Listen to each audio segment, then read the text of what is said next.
it's just like chicken dinner. Like what exactly is an Nando's? Because I've heard of it on a podcast that I used to watch. I actually learned like some UK slang from their podcast too, which is like so funny. I use it sometimes and it's just like part of my language now. Should I say like it's so cool.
I think the headphones with certain microphones you plug it into the mic. But I already complained about how I get tingles from my own live stream and falling asleep online. So imagine once I have the headphones and a mic, it's over. It's so over. 1 second.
gonna do the exits because I gotta see what's up with this book. Is this the thing that's reflecting on the book?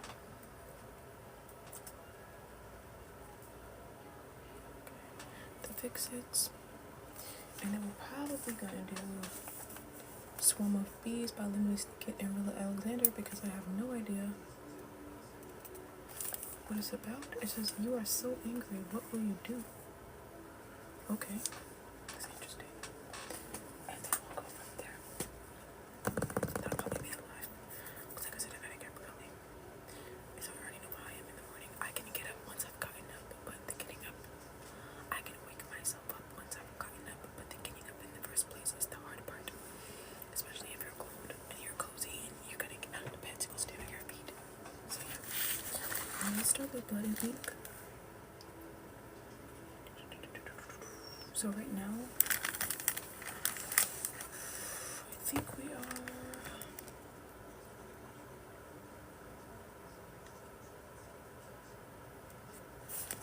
I mean, I know we're on this page, but I'm trying to think what happened when I left. Okay, we just started chapter 7. Should I just start over? Let's just start at the beginning. Chapter 7.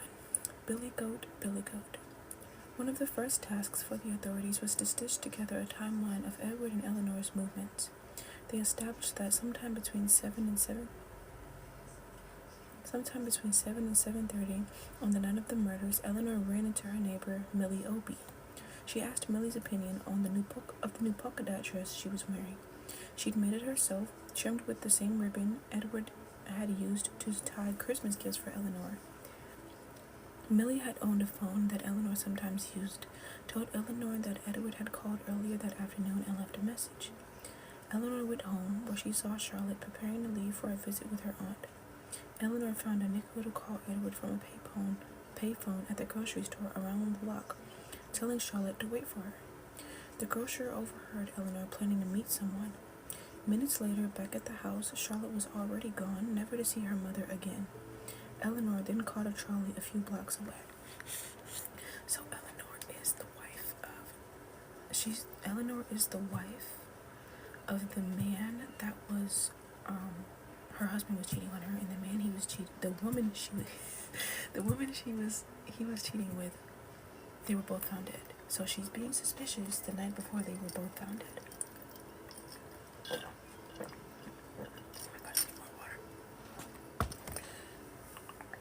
Meanwhile, Edward was seen walking along George Street, away from their Hall mansion.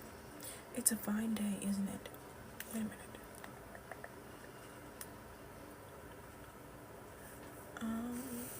Edward, no, wait. Eleanor is the wife. Okay, I'm tripping. Edward and Eleanor were the ones that were, running off together. I'm thinking of Frances. That's the wife of the other marriage. I always forget there's so many names. It's Edward always later. Yeah, it's Eleanor and Jim, and then it's Frances and Edward. Pretty sure. Meanwhile, Edward was seen walking along George Street, away from the Hall mansion. It's a fine day, isn't it? He remarked to a married couple who sat on their porch across from St. John's. Eleanor was next seen getting off a trolley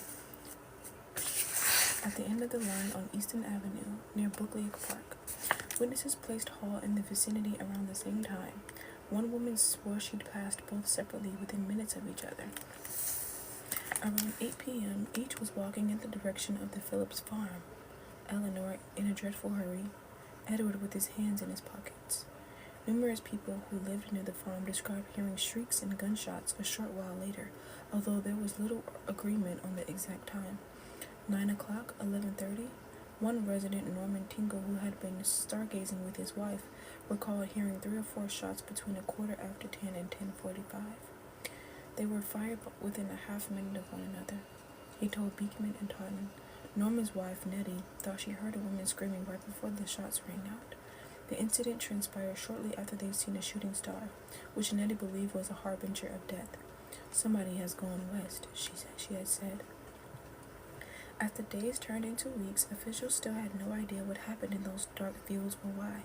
The absence of a weapon, as well as the nature of the wounds, ruled out the possibility of suicide pact or murder-suicide.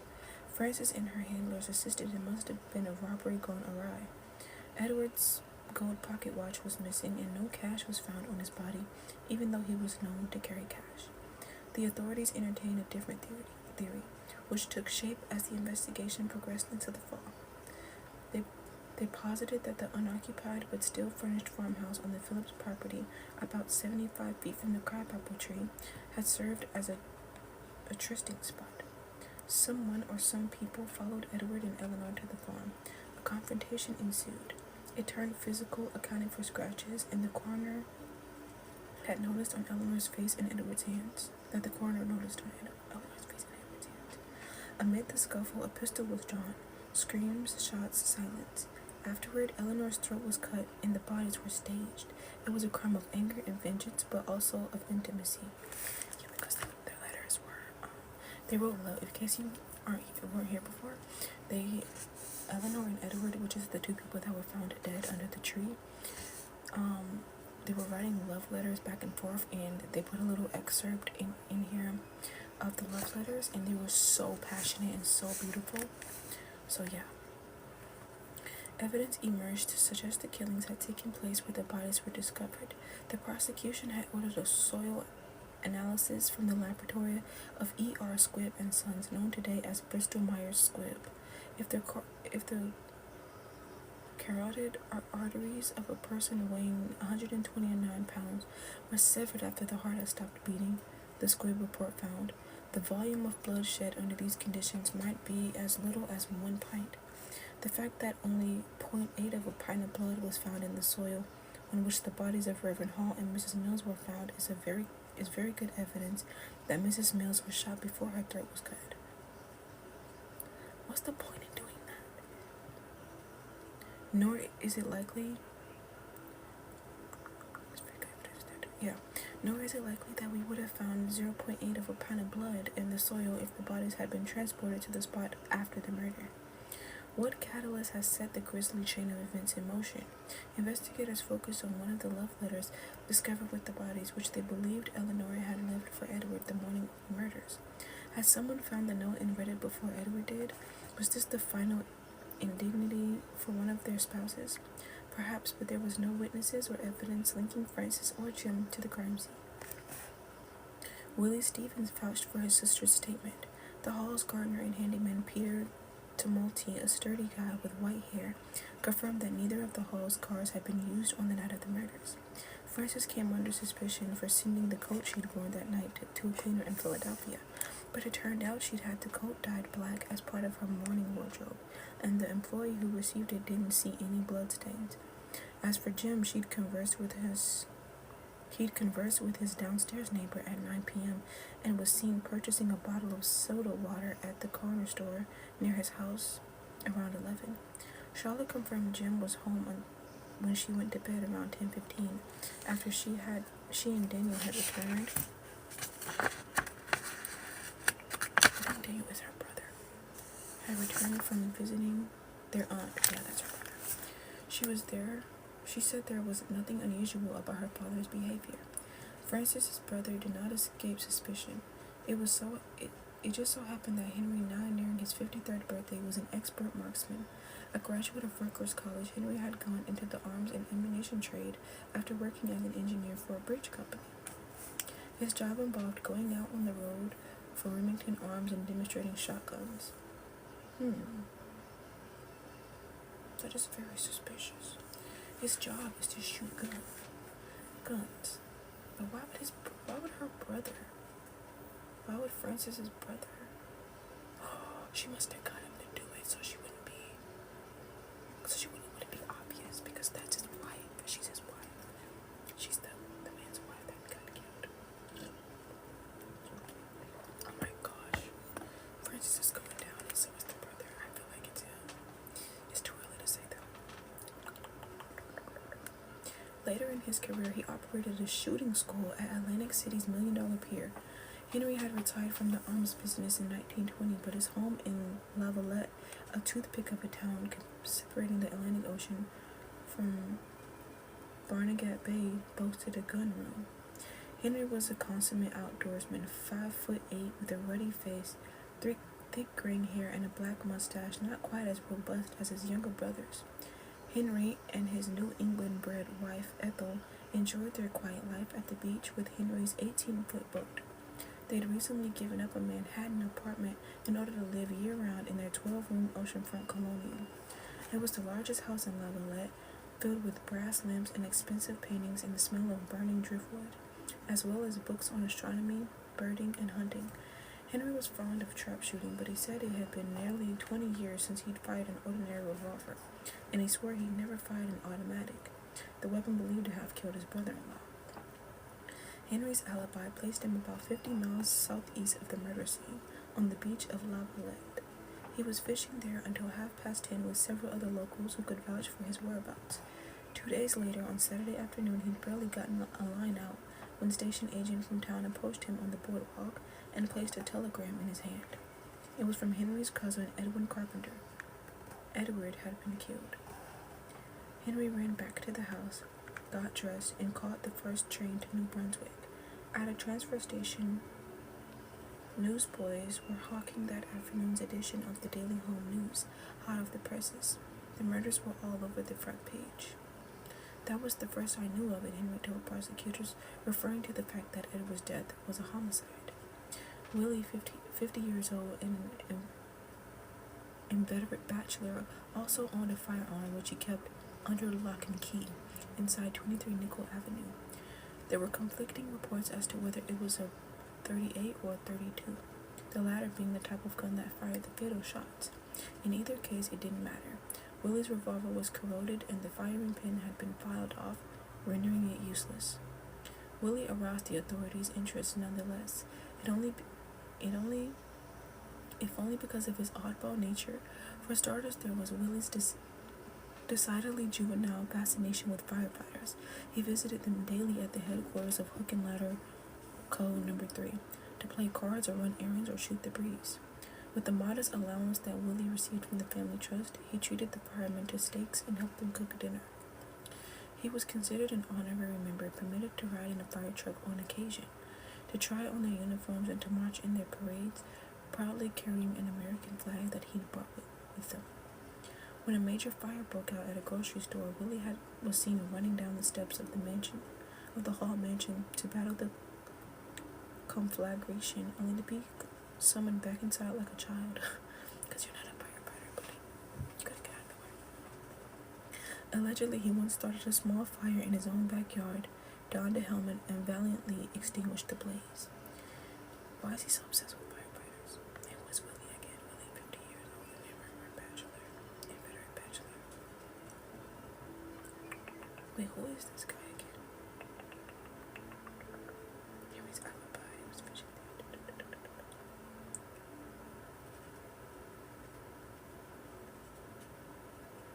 Wait, why do I not know who this guy is? It's so strange. I just sat here and read it, and I don't know who Willie is. In addition to hanging around with firefighters who found him to be as harmless as he was amusing, Willie enjoyed wintering in Florida and summering down the shore. He also frequented New Brunswick's downtrodden Hungarian quarter, loafing on front stoops and chatting with the locals, sometimes writing letters for them to earn a little extra money. He was warm with the neighborhood children, but not inappropriately so. He sent one little girl a box of fruit from Florida. The Hungarians found Willie to be good-hearted and kind, and they earned his friendship because they didn't laugh at him, apart from certain youngsters who would tease. Billy Goat, Willie was sensitive to taunts.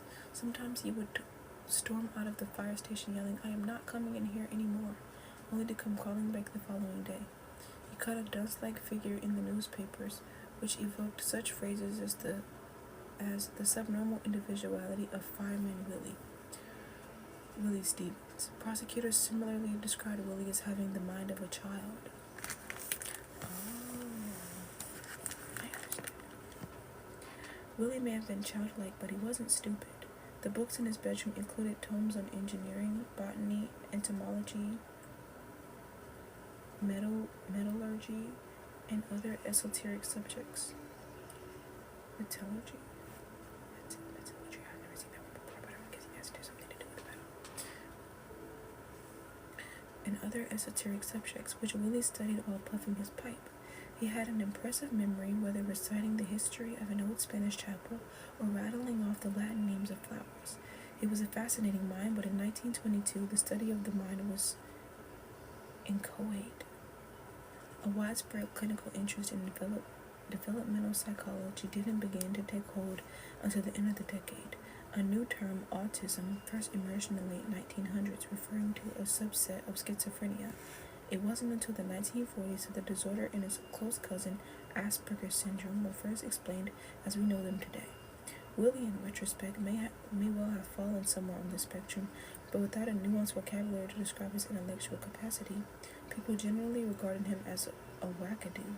He'd had enough of that, okay? Buddy, you can't just go killing people because they picked on you. I'm gonna look up this word really quickly. It's two of them actually. Inchoate and metallurgy. So I was gonna say that when he said like he was childlike but he wasn't dumb, I was like, oh, he must be autistic.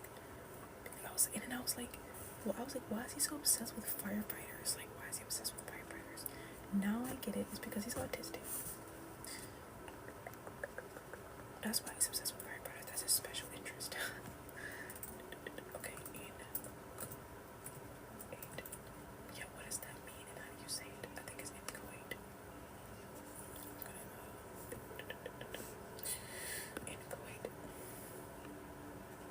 Inchoate. That's what I said. Just begun and so not fully formed or developed, rudimentary, of an offense anticipating or preparatory to a further criminal act. What context is this in? He was fascinated in mind, but in 1922, the study of the mind was inchoate. It was not developed. It was not inchoate. It can mean not developed. It means underdeveloped. It's inchoate. Okay, that makes sense. And then the other word I want to look up really quick, metallurgy. I don't even know how to say it.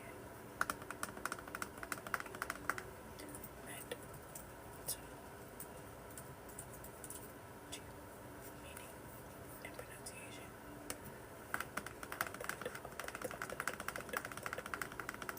The branch of science, metallurgy. Oh, metallurgy. The branch of science and technology concerned with the properties of metals and their pronunciation and purification. Let me see how to pronounce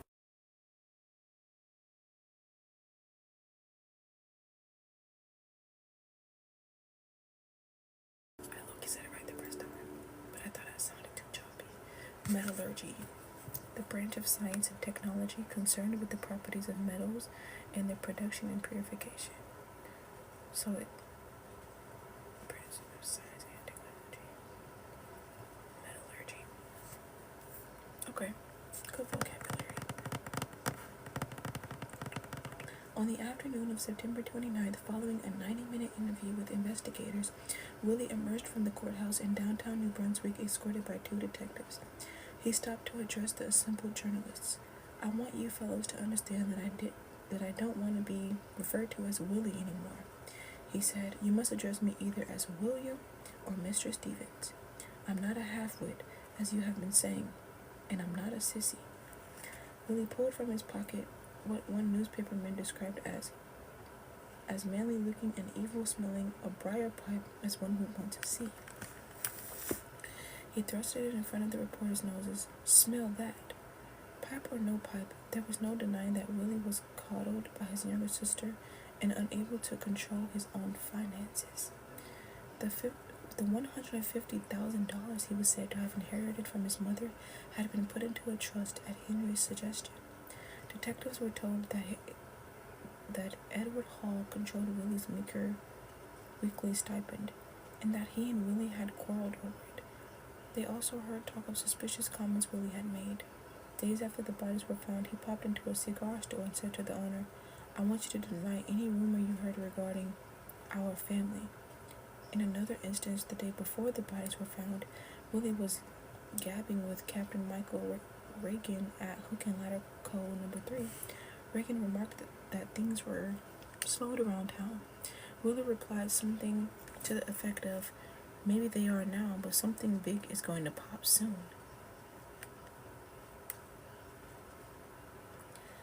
Willie later told reporters, "I did say something like that, but I meant nothing by it. I was only joking." The family attorney, Edwin Florence, said, "If you knew Willie as I did, you wouldn't be surprised at anything he said. Willie is not to be taken seriously." Despite the voluminous scuttlebutt, officials weren't any closer to figuring out who had killed Edward Hall and Eleanor Mills. Asked about the state of the investigation toward the end of September, John Toolin, the assistant prosecutor from Middlesex County, said, "We haven't eliminated anybody. There was, however, at least one person with a strong hunch about the murders." It's probably that lady. Okay, we're gonna stop there. That's literally the entire chapter. Should I just start reading the whole chapter instead of just doing one at a time? I'm gonna have a few pages at a time. Because we're on chapter 8 now. I still don't know who Willie is. Like he just popped up. I don't know if I just blacked out or something. Francis's brother is Henry, and Willie is.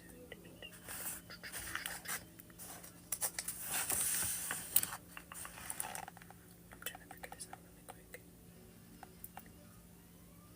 So I guess Willie might be another one of her brothers. Like, I don't know. Because if they're introducing him now and everything.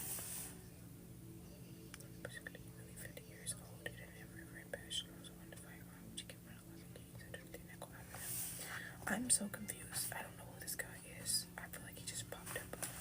I probably mentioned him a long time ago, but I honestly don't remember. Okay, that was the whole chapter. And it's getting good. I feel like they might be getting closer, but even though they don't have any leads or any, they don't have anybody crossed off their list. I was gonna do 2 more, but I think we only have time to do 1 more, so let's do the Fix-Its. The Fix-Its by Ann Mazer, illustrated by Paul Mazel. The Fix-Its. Is that my laptop making it shiny? What's going on? The Fix-Its. Let's see what's going on with the Fix-Its.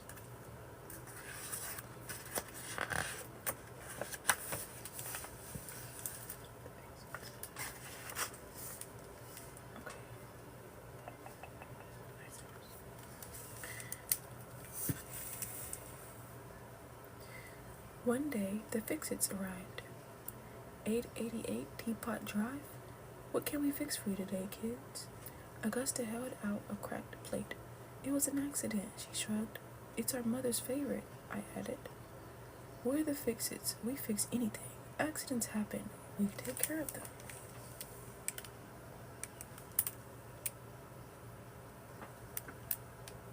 Do you fix people too? Look at his outfit. Look at his outfit. Oh my god. He forgot to get dressed this morning.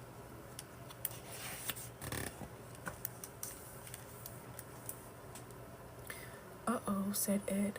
You never could throw straight, Tom.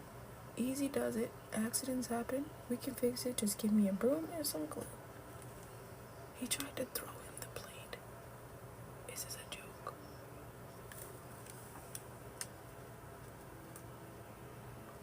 The little boy is scared. I would be scared too because who are these guys? It just made it worse. Oh no. Ed spread glue over the floor in a big circle. Then Tom swept the broken pieces onto it. The broom is stuck, I said. Augusta grabbed a ball and some string. Let's tie a ball on it, she yelled. and play punch ball. It's ruined, I cried. Easy does it. Accidents happen. We can fix it. We just need a saw. Why do you... Okay. This is chaotic. Already. It's so chaotic. Why do you need a saw? Oh my god. Whoosh, the floor fell in. Maybe we can hang a rope ladder, my little sister said, and swing like Tarzan. I frowned. What if someone falls down? Easy does it. Accidents happen. We can fix it. Tom, bring over the wood and nails. Okay, I regret calling these guys because what is this? This guy's literally so close. Like, hello. I'm gonna do the next episode of Judge Judy.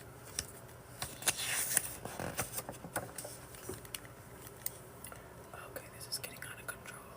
Like, I'm seriously getting upset. Tom, hand me that hammer. Uh-oh, said Tom. Easy does it. Accidents happen.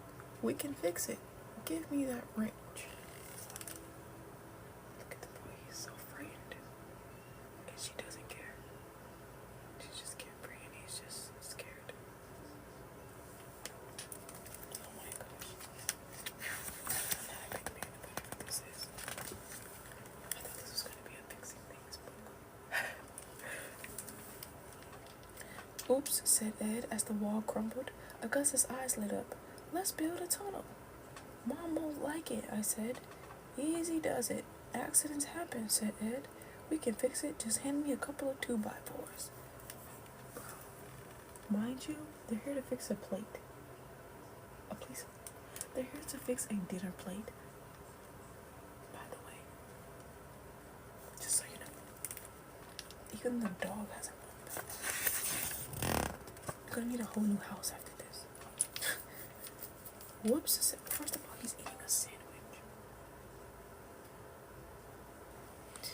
Whoops, said Tom as the wall collapsed and the roof fell in. I can fly my kite in the living room, Augusta cried. I held up my hand. I feel a raindrop, I said. Easy does it. Accidents happen. We can fix it. All we need are a ladder and a patch. A patch? You need a whole new house. What are you talking about? You don't need a patch. You need a new house.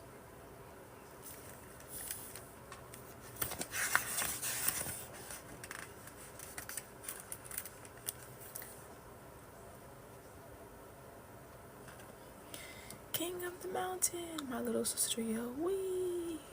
Our mother is not going to like this, I said. Easy does it, said the fix-its. Accidents happen. We can fix it. We just need a couple of crowbars. Seriously, crowbars. Okay, you know what? I'm just burning all the house down at this point. Tom and Ed pried up the floor, and the rubble spilled into the basement. Hooray, let's dig caves, Augusta cried. I sifted through the dust. Maybe we can vacuum it up? Easy does it, kids. Accidents happen. We can fix it. Just give me a jackhammer. A freaking jackhammer. Is this a joke?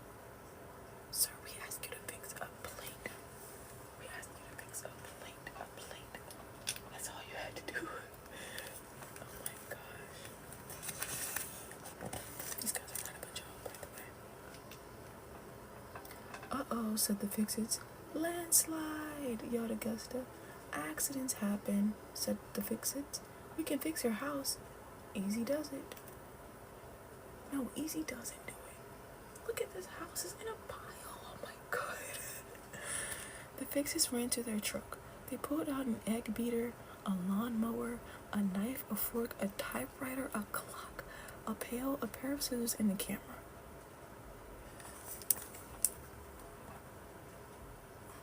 This is disturbing. I'm disturbed.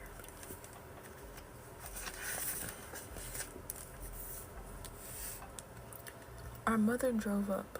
Mom, Augusta called. We cracked a plate. Oh, accidents happen, Mom said. We can fix anything, said the fix-it. Is she? Would you not turn around it? Look at her house. Oh my god. Look at her house. It's not even a house anymore. It's a pile of junk. Look at the sun. Look how scared they are. Now she wants to be scared. Now she wants to be scared. You were happy the whole time. And look at him. He's definitely afraid.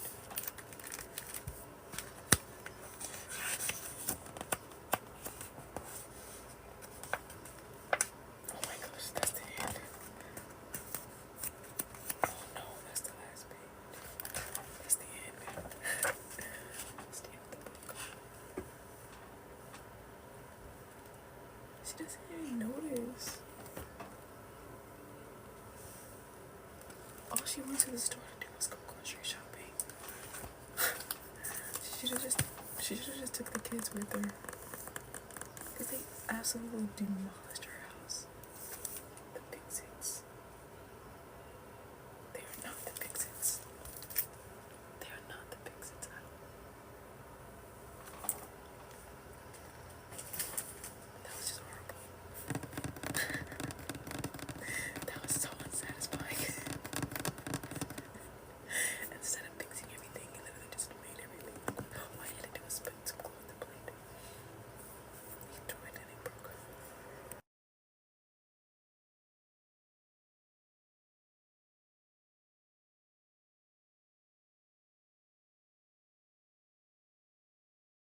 I'm trying to think I must have got up early this morning because I'm tired already. But at least I'm yawning at the end of the month and not like in the middle or something. But I will be back tomorrow.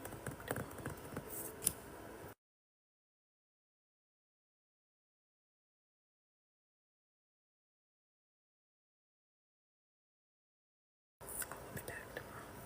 I don't work that long, which I'm grateful for. But it's just the beginning. So I'm nervous a little bit, but it's other people that are just starting out too, so I'm not gonna be that nervous. Because like I said, it's other people's first day will be my first day as well, so yeah. But before I leave, I wanted to show you guys my website in case you wanted to help support me in my journey to becoming a full-time artist. Even if you don't get something, you know, now you can just like save the website or something and just get something later. Just one second. But I recently got my first sale on Printful, and I'm like super grateful and super happy, and I just wanted to further that process because, like I said, all I want to do is make art. Well, not all I want to do, but everything I want to do starts with art. Like it's all about art, like art, music. That's what I want to do in my life. So if you want to support me and help me get to where I'm going, I would appreciate it if you check out my website.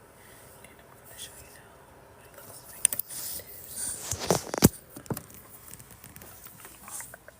Make sure to bring this down a bit here. Okay, maybe not that much. So this is what my website looks like. If you want to get something, I would appreciate it. If not, that's cool too. You can share it or whatever. It's up to you. But like I said, each sale is helping me get closer to having my own art store and just being able to do art full time. But these are all my original designs. I got stickers, magnets here. I might have to change the color of this cursor to like black or something. But yeah, I got stickers, tote bags, coffee cups. I've got more tote bags and a different design phone case. Yep, I got prints right here. And then we've got magnets and another phone case. Obviously, I need to add more stuff, but I'm doing a lot better than I was when I only had 3 items on here. So I'll probably add something either tonight or just sometime this week. But yeah, that's my site. So this is the link. It's nonameNoplace.purple.me. I would appreciate if you got something. or you could just share the link like on your story or something. It's up to you. But yeah, that's me. And like I said, that's all my artwork. I hand painted everything and then just took a picture of it, and that's how it got there. So if you see something you like and it's all yours, go for it. Okay, this iPhone case has a lot of different sizes, but the other one doesn't have that many, only has the newer models. Yeah. So if you, like I said, if you get something, I appreciate you. But that's gonna be the live for me, you guys. I'm so glad that you all watched this live and was here. Welcome to all my new followers. I'm so glad to have everyone following me, and I'm looking forward to future lives, obviously. But this is a new like journey for me, so I'm like super excited for everything. But hi, see, you literally got on at the last minute. I'm about to get off because I gotta get up early, so I'm trying to be responsible. But I appreciate you guys for being here. Yeah, I know. I'll be back tomorrow though, probably earlier than this. Well, I got on at 8 o'clock, so I'll be back tomorrow at 7:30 because I have to work, but I don't have to work at night. So I'm grateful for that. So I can still do my content at regular times. And I'll post some videos because these are coming out.